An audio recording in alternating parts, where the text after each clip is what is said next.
There are two complex numbers, set1 and set2, and then they say that the imaginary parts of set1 and set2 are the same. So basically, you are going to seems like rationalize it to separate the real part and imaginary part by what we learned. So in case a plus bi, and then the second one is c plus di. So what they tell you is the imaginary part, that means b and d, are the same. So you are trying to do something like this. So obviously for the first one, in order to create the square term below, when we find 1 plus I, then we are going to multiply 1 minus I. Same rationale as rationalization. So basically what below will be 1 square minus I square, and then it's finally become 2. And then we just focus on what above.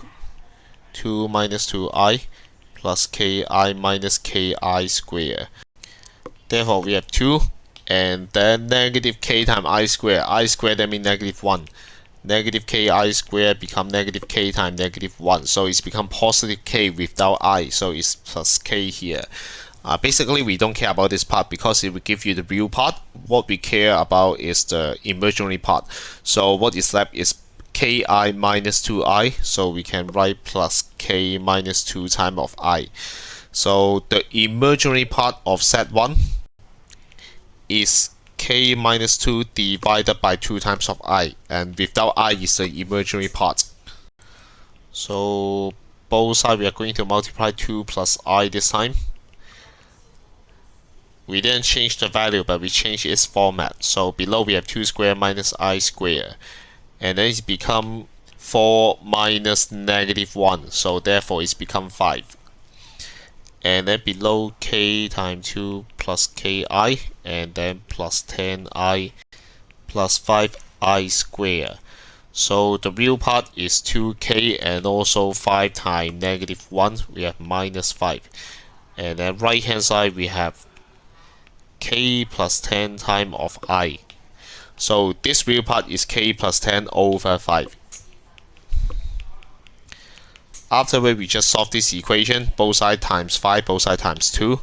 So 5 times k minus 2 equal to 2 times k plus 10.